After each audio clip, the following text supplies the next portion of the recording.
yo soy Cáceres Juan José, médico residente de la terapia intensiva del Hospital Domingo Funes, de primer año.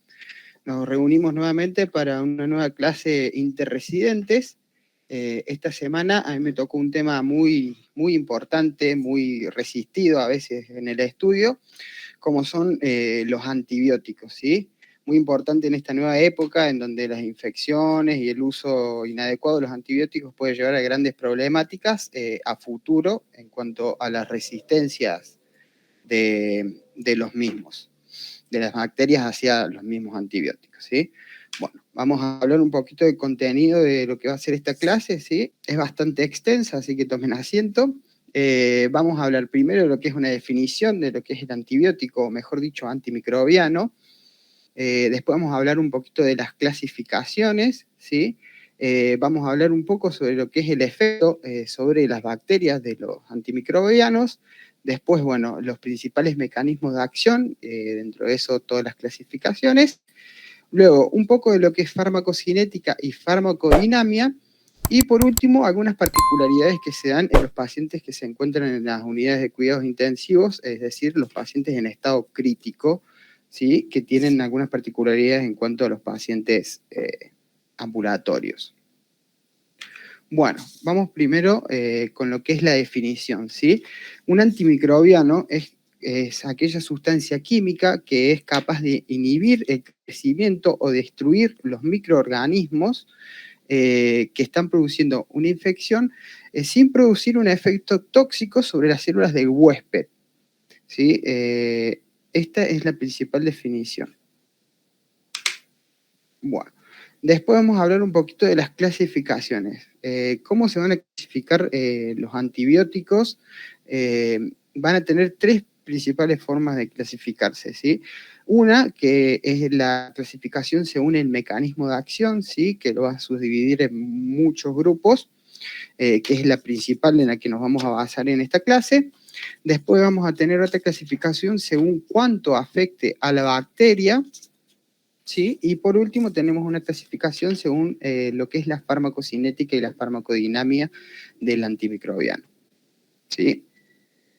Bueno, ¿qué sabemos sobre el efecto de los antimicrobianos sobre bacterias? Bueno, vamos a saber que los antibióticos se van a clasificar de dos formas principalmente, ¿sí? Se van a clasificar como bacteriostáticos o bactericidas. ¿A qué nos referimos con esto? Bacteriostáticos van a ser aquellos antibióticos que inhiben el crecimiento de las bacterias y así hacen que el sistema inmune pueda actuar sobre estas bacterias que están ahí, y poder eliminarlas. Y aquellos antibióticos bactericidas son los que las eliminan, ¿sí? Las destruyen, y no requieren de la ayuda del sistema inmune para controlar la infección, ¿sí? Para poder clasificarlos en estos dos, nosotros vamos a tener dos medidas, las cuales son la concentración inhibitoria mínima, que es la concentración mínima del antibiótico a la cual se inhibe el crecimiento bacteriano, y la concentración bactericida mínima, que es la concentración del antibiótico en la cual se elimina el 99,9% de las bacterias, ¿sí? ¿Cuándo vamos a decir que un antibiótico es bacteriostático? Cuando la concentración inhibitoria, la relación entre la concentración inhibitoria mínima sobre la concentración bactericida mínima sobre la concentración inhibitoria mínima es menos 4, ¿sí? Estos antibióticos van a tener una acción reversible, es decir, que si nosotros los retiramos se puede revertir su acción, y funcionan sí o sí con el sistema, en conjunto con el sistema inmune del paciente, ¿sí? Ejemplos de esto tenemos a los macrólidos, las lincosamidas, tetraciclinas, sulfamidas, el cloranfenicol.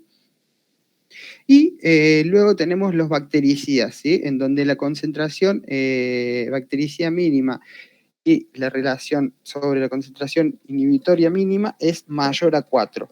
Estos tienen una acción irreversible, es decir, que una vez que destruyen a la bacteria no hay vuelta atrás, y funcionan independientemente del sistema inmune del paciente, ¿sí? Ejemplos de este grupo tenemos los beta-lactámicos, glucopéptidos, quinolonas, aminoglucósidos, etc. Bueno, ahora vamos a hablar un poquito de lo que es la clasificación según los mecanismos de acción. Tenemos 5 principales mecanismos de acción a través de los cuales los antibióticos destruyen o afectan a las bacterias, ¿sí? Un primer mecanismo de acción que es la inhibición de la síntesis de la pared bacteriana. Hay que saber que las bacterias tienen, aparte de la membrana celular, una pared bacteriana conformada principalmente por peptidoglucanos y que le confiere una cierta resistencia a la bacteria, ¿sí? La bacteria generalmente intracitoplasma tiene una presión mucho mayor que por fuera, entonces esta pared es la que le confiere esta resistencia. Si nosotros destruimos esta pared o inhibimos la síntesis, hacemos que esta bacteria, que esta pared sea infuncionante, no funcionante, y todo el líquido extracelular ingrese adentro de la bacteria y la destruya, ¿sí? Luego tenemos antibióticos que actúan alterando la función de la membrana. Tenemos antibióticos que inhiben la síntesis de las proteínas dentro de las bacterias, otras que interfieren en la síntesis de los ácidos nucleicos, y por último, un interferente en la síntesis de los metabolitos. Acá tenemos un poquito lo que es la clasificación, ¿sí?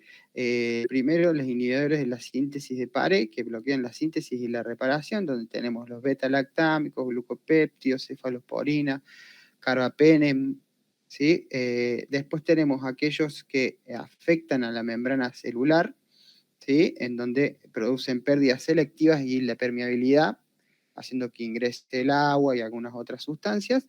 Donde tenemos los peptidoglicanos.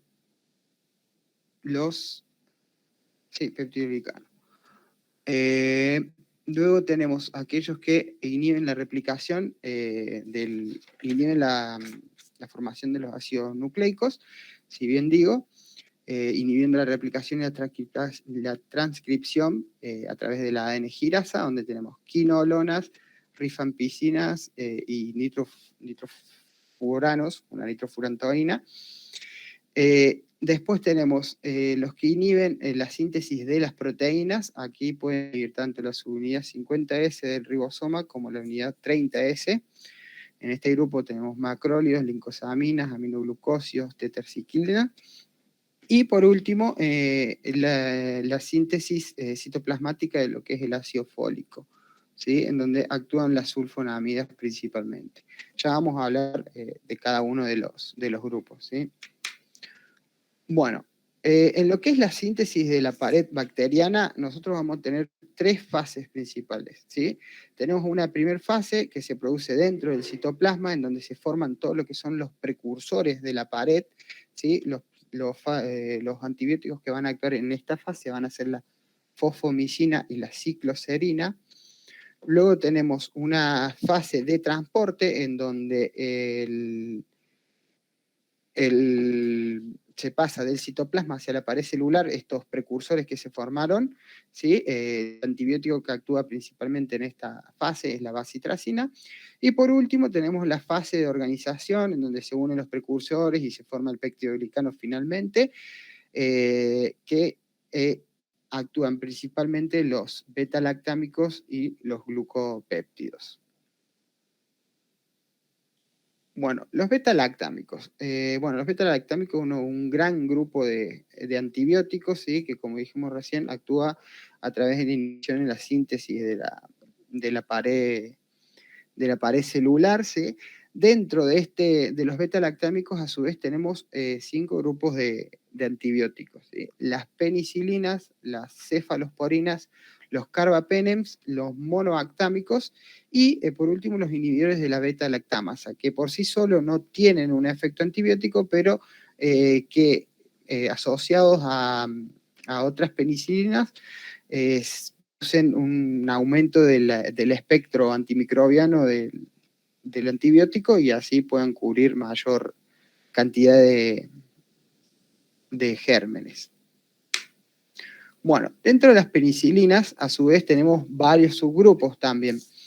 De las penicilinas, en primer grupo tenemos penicilinas naturales, ¿sí? Que son sintetizadas por algunos hongos, en donde tenemos la penicilina G, lo que es la penicilina K o penicilina cristalina, y la penicilina B, ¿sí? Como principalmente la penicilina G es la que se administra en forma endovenosa, la penicilina B es la que se administra vía oral habitualmente, ¿sí? Estos fármacos, estas penicilinas naturales van a tener un espectro principalmente sobre lo que son los cocos gram positivos. Sí, hay que aclarar que no cubren lo que es el Staphylo aureus, ¿sí? No cubren Staphylo aureus, también cubren algunos gram negativos como la Neisseria y anaerobios, que no cubre los bacteroides, es decir, que todo lo que es la flora gastrointestinal no estaría cubierta, la mayor parte de estas floras son bacteroides. Y también como misceláneo, por así decirlo, cubre lo que es el Treponema pallidum. ¿Cuáles van a ser los principales usos de las penicilinas naturales? Principalmente se utilizan todo lo que son las infecciones por estreptococos, ¿sí? Estreptocócicas. Puede ser una neumonía, ¿sí? Principal agente etiológico, las amigdalitis, algunas endocarditis. Esto siempre cuando tengas una confirmación que es por un estreptococo, ¿sí? Muchas veces las endocarditis son producidas por estáfilos, entonces no va a tener un efecto. Si uno tiene la confirmación de que la colonia que está en la válvula, afectando el endocardio, la válvula cardíaca, es por un estrepto, ahí se utiliza como primera línea de penicilina. También en las meningitis, por Neisseria meningitis principalmente, en lo que es la sífilis por el Treponema pallidum, y en otras como son el anthrax, la difteria, la listeriosis, etc. Luego tenemos el segundo grupo de penicilinas, en donde se encuentran las penicilinas denominadas antiestafilocóxicas. En este grupo tenemos lo que es la oxacilina, cloxacilina y dicloxacilina. El principal espectro que van a tener estas penicilinas, como lo dice el nombre, va a ser el Staphylococcus aureus, ¿sí? Pero el Staphylococcus aureus que es meticilino sensible, ¿sí? Principalmente se va a utilizar en lo que son las infecciones de piel leves y tejidos de piel y tejidos blandos que son leves.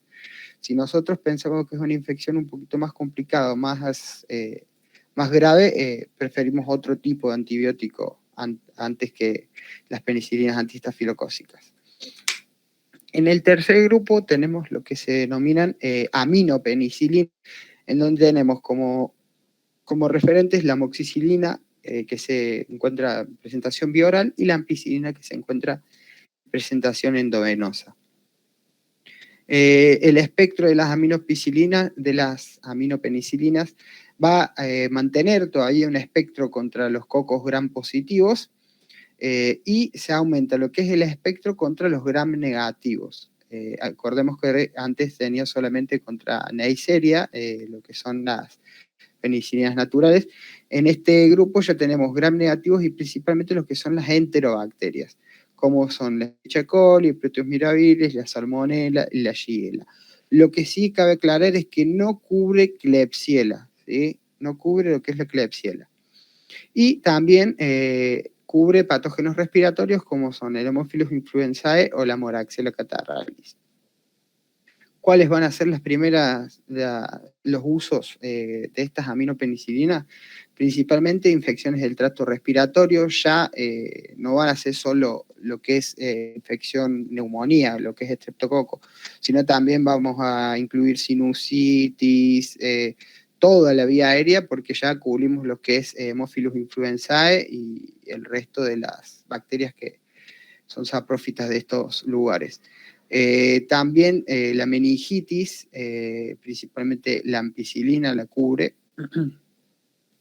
La infección por Helicobacter pylori, y también se pueden utilizar como segunda línea en caso de no funcionar la primera, para las infecciones del tracto urinario, pero siempre asociadas con un inhibidor de la beta-lactamasa, es decir, que se tiene que dar amoxiclavulánico o ampicilina sulbactam.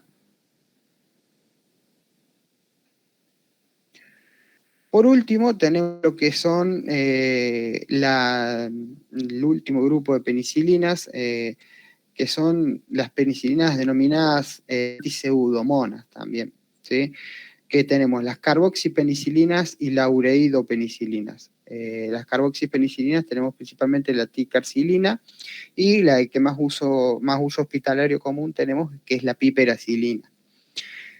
El espectro que van a cubrir estas penicilinas van a ser similar al espectro anterior, cocos gram positivos, con algunos bacilos gram negativos, principalmente enterobacterias, y tienen una mayor actividad frente a estos bacilos negativos y principalmente aquellos que tienen beta-lactamasas cromosómicas, como son los bacteroides, los proteus y las pseudomonas, ¿sí? Principalmente pseudomonas.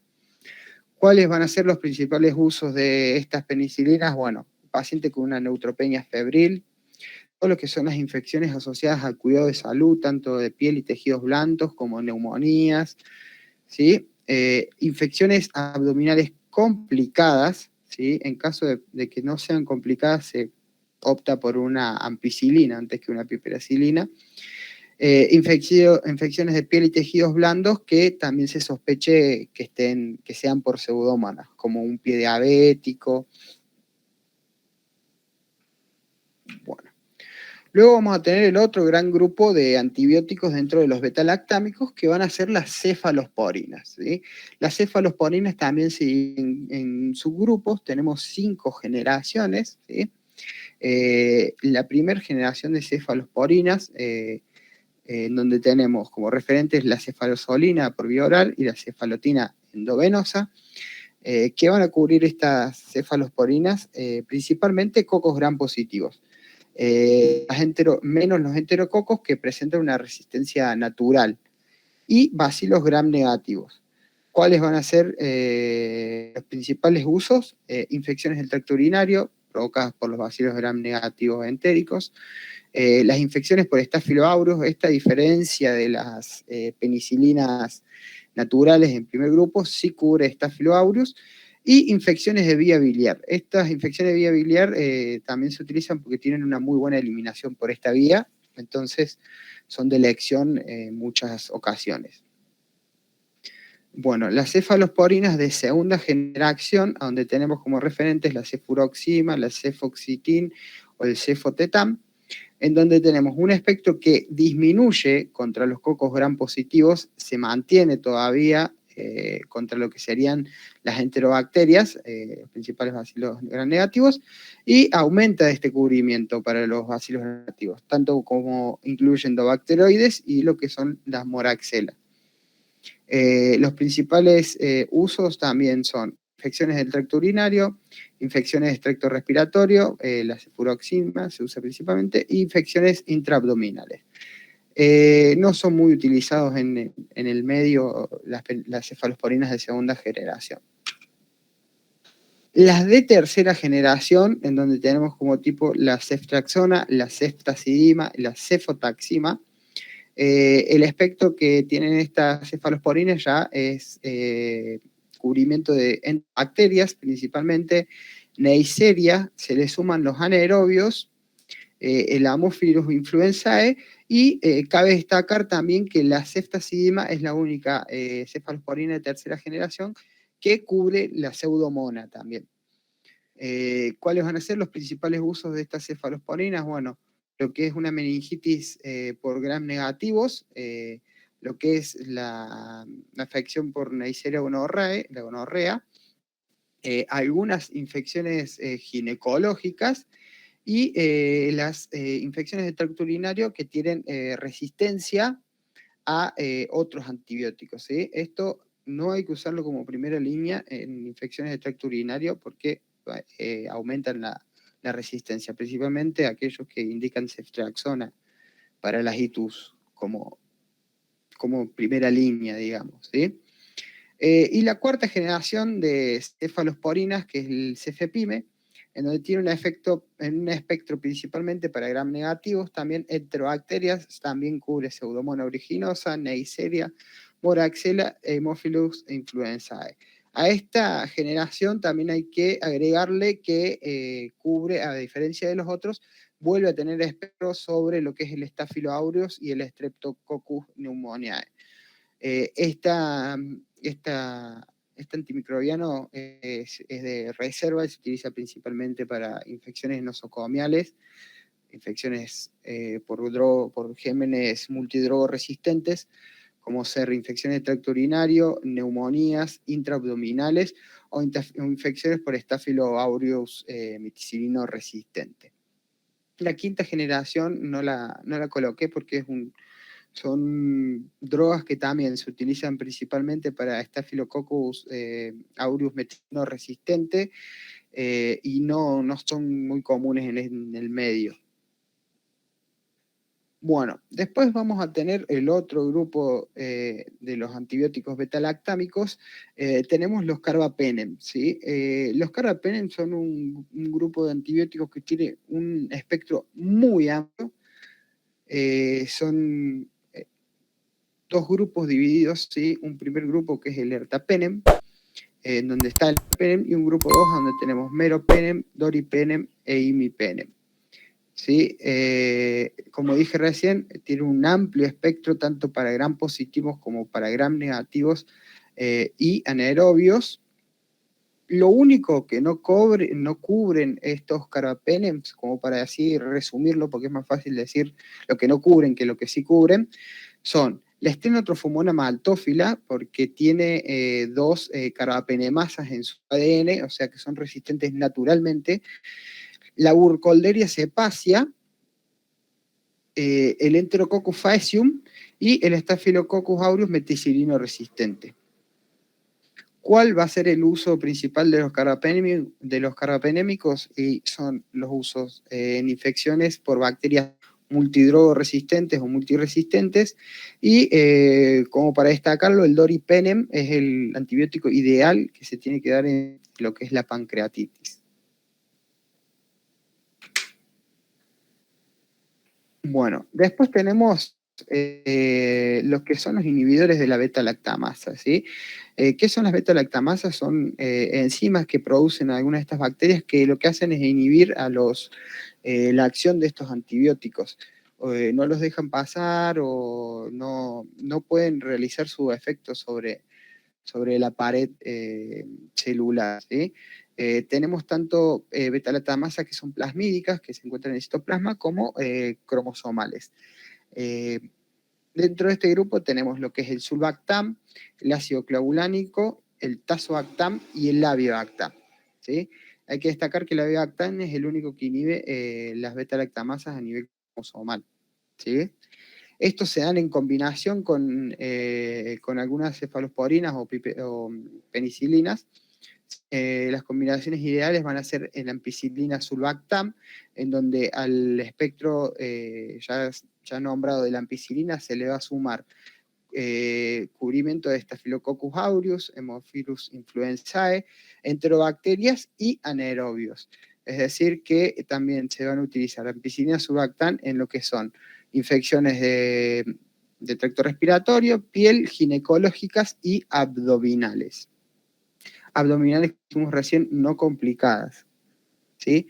Después la otra combinación es la amoxicilina con el ácido clavulánico, que también amplía su espectro de la misma manera que la ampicilina sulbactam, Staphylo aureus, Haemophilus influenzae, enterobacterias y anaerobios, y se usa principalmente para que son también infecciones respiratorias, infecciones de tracto urinario y piel.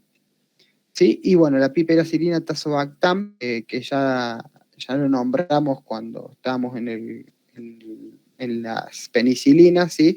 Que tienen amplio espectro, que cubren pseudomonas y que se usan principalmente para lo que son las infecciones nosocomiales por gérmenes multidrogo resistentes, ¿sí? Y por último tenemos la ceftazidima avibactam, tanto que lo utilizamos nosotros en la terapia, que tiene la particularidad, aparte de ser muy caro, que amplía lo que es la acción de la ceftazidima contra lo que son las bacterias que producen KPC, que producen BLE o que producen carbapenemasas tipo OXA, ¿sí? Como muchas de las que hay en el ámbito de la terapia intensiva. Entonces es una de las drogas que queda para combatir estos gérmenes multiresistentes. Bueno, y por último tenemos en el grupo de los beta-lactámicos lo que son los monolactámicos, que tampoco son muy utilizados, en donde la única droga que tenemos es el Astreonam, que lo único que cubre son gram negativos aerobios, es muy poco utilizado, y como particularidad tiene que es el único beta-lactámico que se puede utilizar en aquellos pacientes que son alérgicos a la penicilina, ¿sí? Porque no comparte un anillo beta-lactámico con los demás beta-lactámicos y no produce la reacción de anafilaxia. Bueno, ¿cuáles van a ser las principales RAM de los beta-lactámicos? Bueno, las reacciones cutáneas, principalmente todo lo que son lesiones maculopapulares. Después tenemos lo que es el shock anafiláctico. Ahí hay que distinguir lo que es la alergia a la penicilina mediada por inmunoglobulina E, el resto de las alergias, del resto de las reacciones adversas, como son reacciones cutáneas, ¿sí? Muchas personas dicen ser alérgicas a la penicilina porque tuvieron una reacción cutánea, pero no es en realidad una alergia medida por inmunoglobulina E.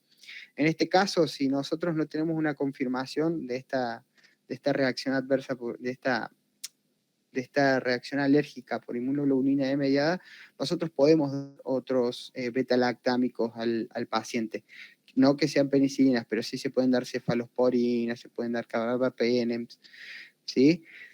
Las otras reacciones adversas que tenemos son neurológicas, principalmente lo que son convulsiones en algunas penicilinas y los carbapenémicos, que lo que hacen es disminuir el umbral de la convulsivo, entonces hacen que sea más fácil que el paciente tenga una convulsión.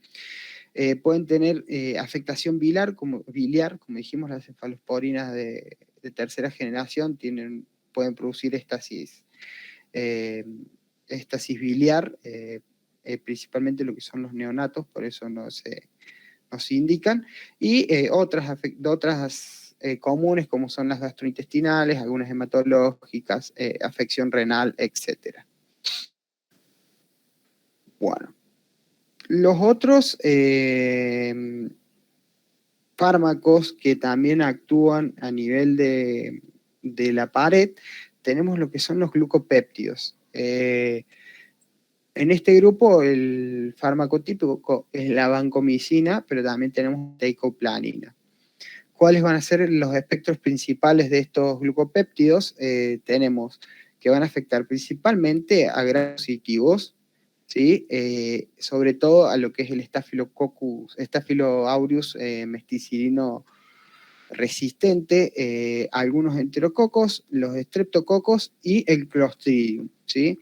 El uso principal que se da en la vancomicina es las infecciones por Staphylococcus aureus mesticilino resistente, principal uso, y también tenemos lo que es por vía oral, tiene una escasa absorción, pero se da en lo que son las infecciones por Clostridium o las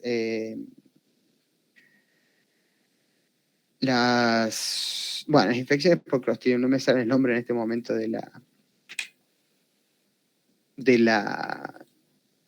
patología.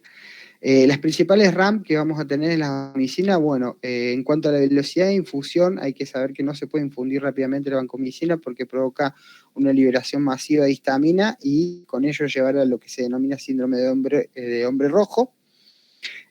También son nefrotóxicas y ototóxicas, ¿sí? La nefrotoxicidad es reversible, pero la ototoxicidad no es reversible. Por eso es importante mantener niveles adecuados en sangre para no producir lo que es la ototoxicidad, que no es reversible, ¿sí? Bueno, otro de los fármacos que actúa a nivel de la formación de la pared es la fosfomicina, ¿sí? No es muy utilizado, cubre gram positivos como gram negativos, pero no cubre lo que son anaerobios. Es utilizado muchas veces como alternativa en las infecciones urinarias por gérmenes multidrogoresistentes. Es utilizado principalmente porque es una sola dosis única, vía oral de 3 gramos, y ese es todo el tratamiento. Entonces muchas personas deciden optar por este tratamiento. Bueno. La otra mecanismo por el cual actúan los antimicrobianos puede ser una alteración en la función de la membrana, ¿sí? Dentro de este grupo vamos a tener los fármacos que son las polimixinas, los antimicrobianos que son las polimixinas, donde tenemos la polimixina B y la polimixina E, o más denominado sancolistin. El espectro que tienen estas bacterias es principalmente bacilos gram negativos y multihidrogoresistentes. Algunos de estos con carbapenemasas, con BLE, con KPC, ¿sí? Es un fármaco que siempre se debe utilizar en combinación con otro antibiótico, porque nosotros podemos hacer hoy un antibiograma de, por ejemplo, un Acinetobacter baumannii en una neumonía asociada a la ventilación, que es sensible a colistin. Nosotros le colocamos colistin solo y en 3 o 4 días le tomamos un nuevo antibiograma y vemos que desarrolló resistencia a colistin. Son muy lábiles para desarrollar resistencia, por eso siempre se deben utilizar en combinación con otro antibiótico. La principal reacción adversa que tienen también es nefrotoxicidad y neurotoxicidad.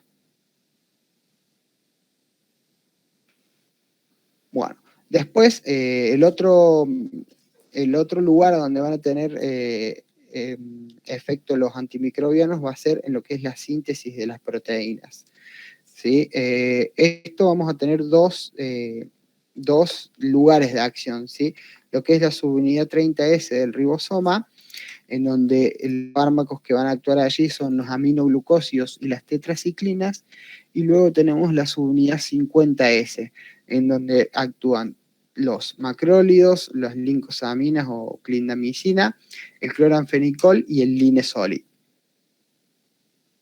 Bueno, los aminoglucósidos. Bueno, dentro de los aminoglucósidos, las principales drogas que tenemos van a ser la streptomicina, la amicacina, la gentamicina y la tobramicina.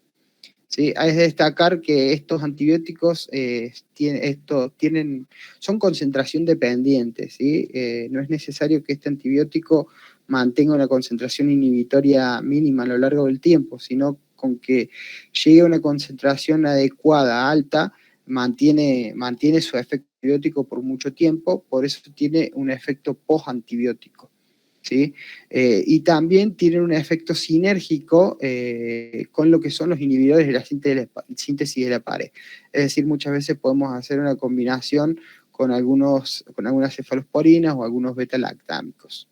Con algunos beta-lactámicos. Tanto cefalosporinas como penicilinas, ¿sí? El espectro que van a cubrir principalmente gram negativos, a los gram positivos solamente los cubre in vitro, a través del sinergismo con los inhibidores de la síntesis de la pared. ¿Cuál va a ser el principal uso de estos aminoglucósidos? Bueno, el manejo inicial en las infecciones complicadas, que siempre en combinación con otros antibióticos, lo que son principalmente infecciones ginecológicas y algunos neonatos, endocarditis e infecciones del tracto urinario complicadas, ¿sí? Es destacar que, bueno, este antibiótico habitualmente, como dije recién, es concentración dependiente, no hay que estar dándole cada tantas horas, sino que lo que se hace habitualmente es dar una gran dosis una vez al día, y con eso durante todo el día mantiene un efecto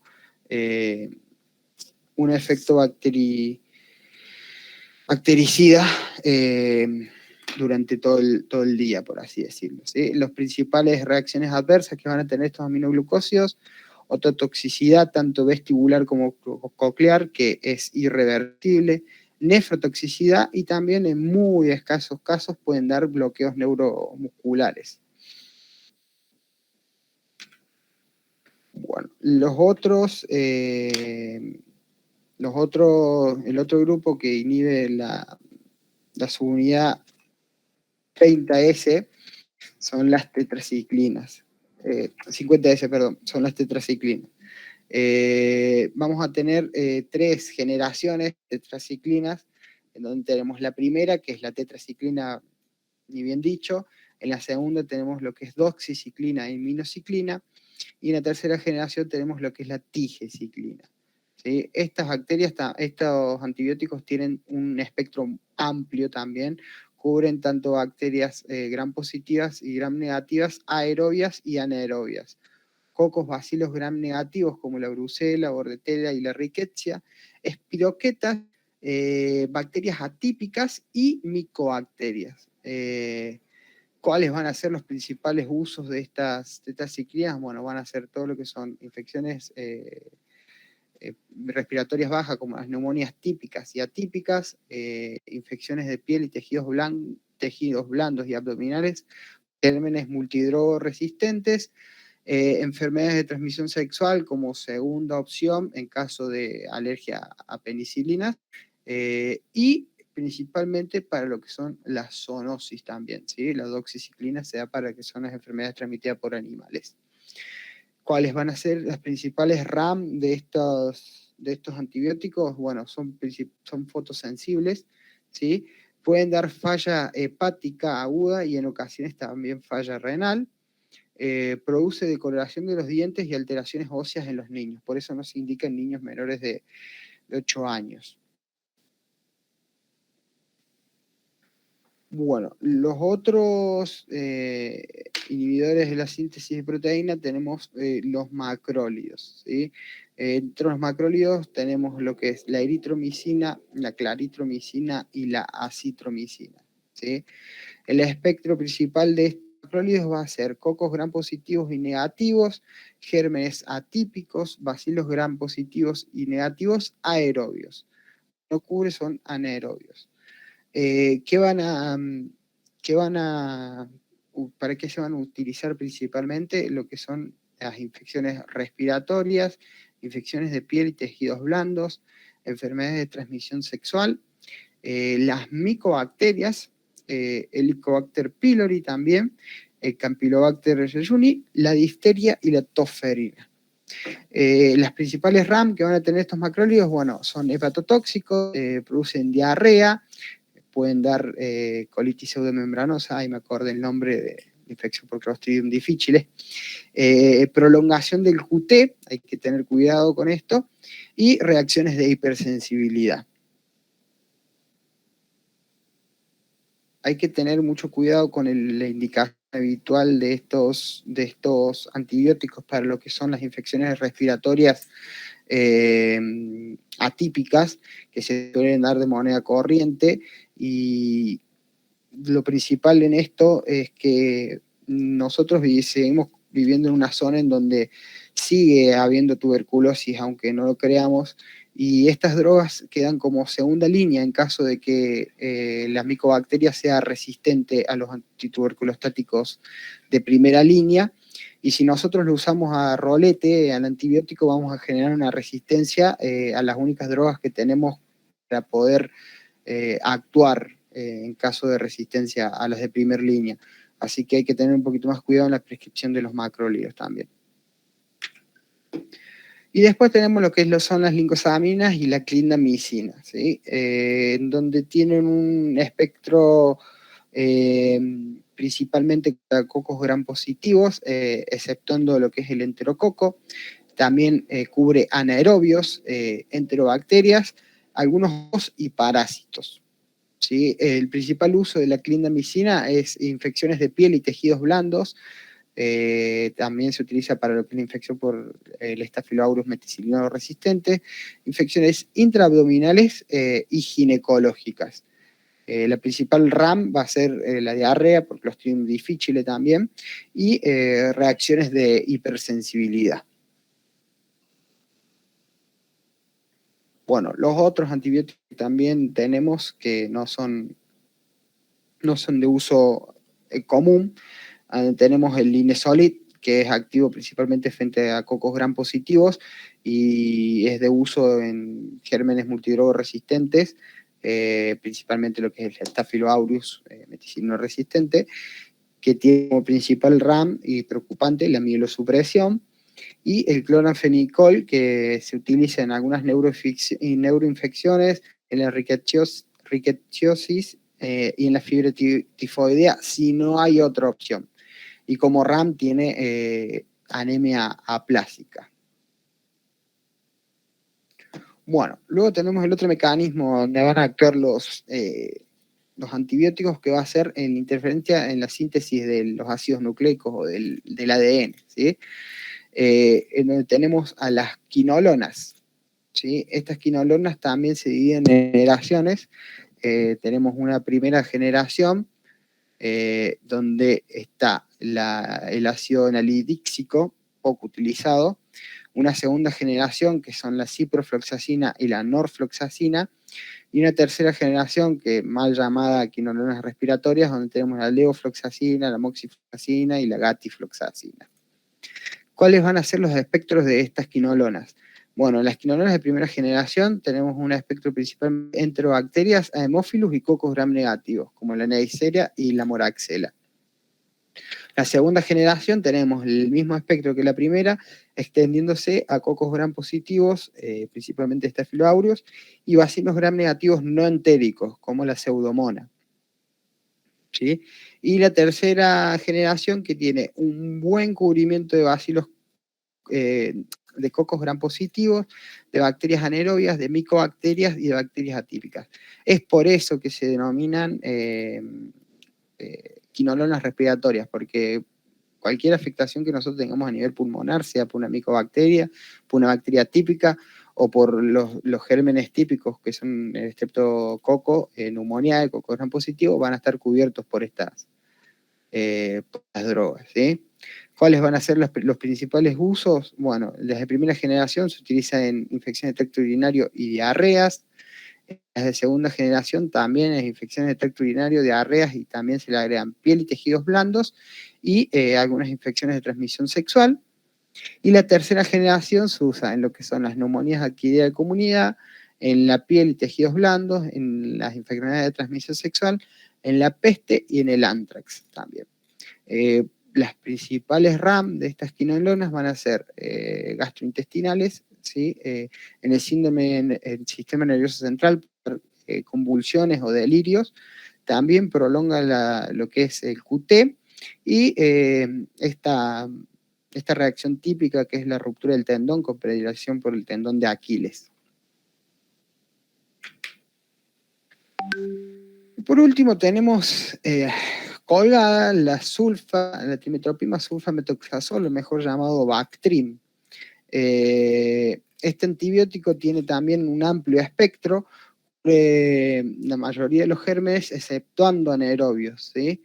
Los principales usos que va a tener van a ser infecciones del tracto urinario, neumonías por Staphylo aureus meticilino resistentes, infecciones del tracto gastrointestinal, la neumocistosis por neumocitis girovesi, en pacientes con neutropenia febril o en la nocardiosis.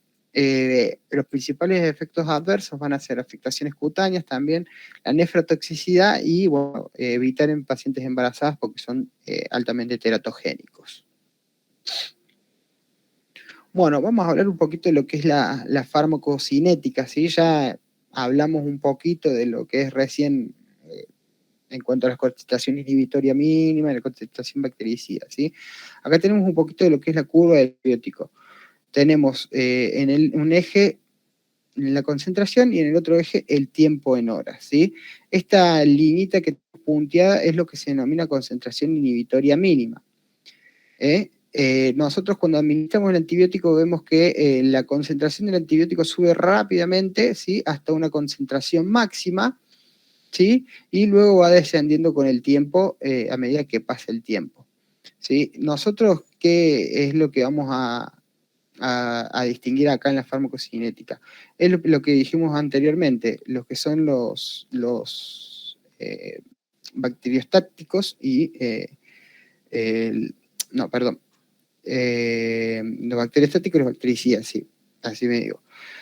Nosotros vamos a tener que los antibióticos que no requieren concentraciones son concentraciones dependientes, como dijimos los aminoglucósidos, nosotros vamos a tener un aumento rápido de la curva, ¿sí? Y que se mantiene. Nosotros no vamos a necesitar mantener una concentración inhibitoria mínima para producir el efecto antibiótico, ¿sí? En cambio, todos los que son dependientes de la concentración inhibitoria mínima, como son la mayoría de los beta-lactámicos, nosotros sí dependemos de lo que es esta concentración inhibitoria mínima.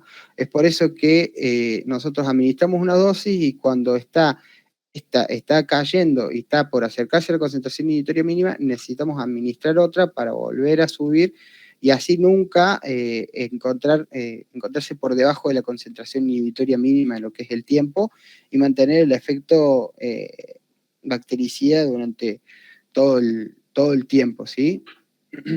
En cambio, en aquellos que son concentración dependiente, directamente colocamos el antibiótico y con la concentración mantenemos el efecto.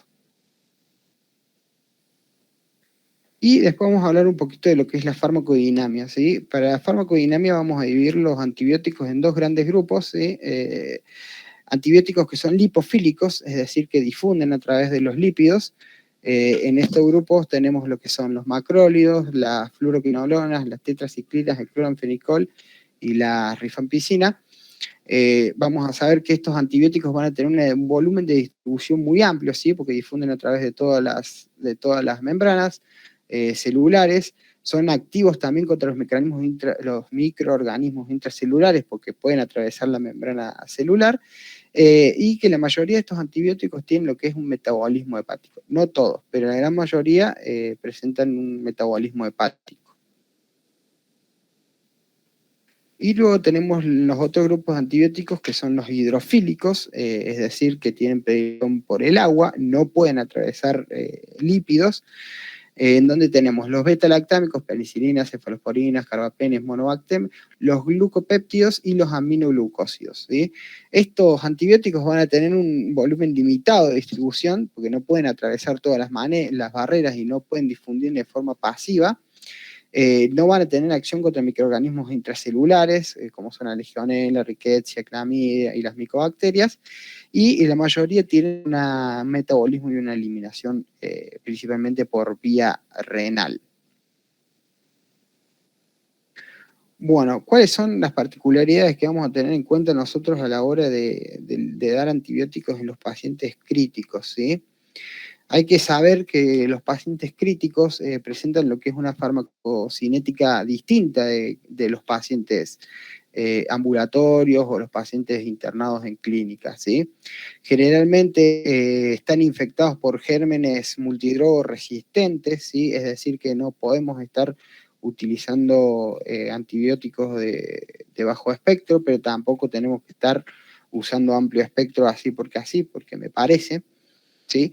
Hay que hablar de que el uso temprano de los antibióticos, el uso temprano y adecuado de los antibióticos reducen notablemente lo que es la mortalidad, ¿sí? Y después hay que tener en cuenta de que los pacientes generalmente cuando están en la terapia tienen un síndrome de respuesta inflamatorio sistémico, ¿sí? En donde hay un aumento de la permeabilidad generalizada, hay un aumento de tercer espacio con edemas, y este aumento de tercer espacio también hay que tener en cuenta que muchas veces los pacientes llegan chocados y se le hacen reposiciones hídricas muy, muy abundantes, lo que provoca un tercer espacio importante, y esto hace que aumente el volumen de distribución total del antibiótico y no llegue con la concentración que nosotros queremos al lugar que queremos, ¿sí? Entonces hay que tener mucho cuidado con eso.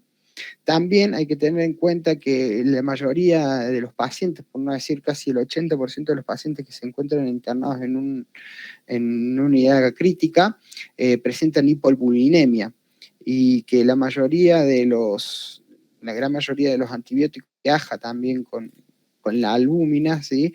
Entonces, nosotros tenemos hipoalbuminemia, vamos a tener mayor cantidad de fármaco libre en unidad de proteína que puede ser eliminado por las vías de eliminación, tanto renal como hepática, ¿sí?